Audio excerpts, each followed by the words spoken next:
एक बार की बात है, मोहन और उसका बेटा गांव के एक मेले से एक गधे को खरीद कर लाते हैं। दोनों बहुत बेवकूफ थे और किसी की भी बातों में आ जाते थे।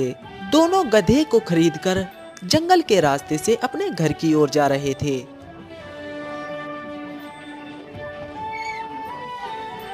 थोड़ी देर बाद वह दोनों एक गांव में पहुंच जाते हैं। गांव में पहुंचते ही उन दोनों को देखकर एक व्यक्ति बोला, देखो तो, ये दोनों कितने स्वार्थी हैं। दोनों इस बेचारे गरीब गधे पर चढ़कर बैठे हैं।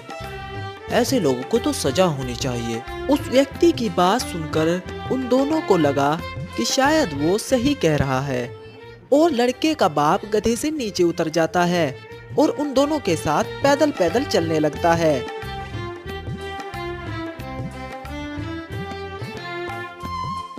पैदल चलते चलते वह तीनों अगले गांव में पहुंच जाते हैं।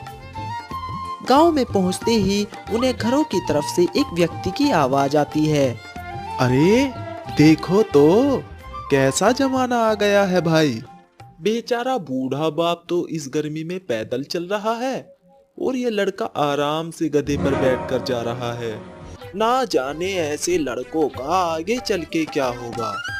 यह सुनकर उसके बेटे को बहुत बुरा लगता है और वह खुद गधे से नीचे उतरकर अपने पिता को गधे पर बैठा देता है और दोनों अपने गांव की ओर जाने लगते हैं। कुछ ही देर बाद वह दोनों अपने गांव के करीब पहुंच जाते हैं। तभी उन्हें सामने से रास्ते पर एक व्यक्ति आता हुआ दिखाई देता है। जैसे ही वह व्यक्ति उन दोनों के पास आता है, अरे भाई, क्या तुम्हारा दिमाग खराब हो गया है? तुम इस नादान बच्चे को पैदल चला रहे हो और स्वयं इस गधे पर चढ़कर बैठे हो।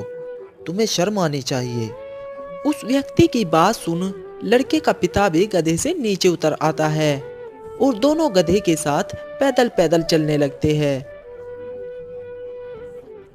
दोनों अपने घर पहुंच जाते हैं। दोनों को गधे के साथ पैदल आता देख मोहन की पत्नी बोली, हे भगवान, ये कैसा बेवकूफ पति दिया है तूने। गधा साथ में होते हुए भी दोनों पैदल आ रहे हैं।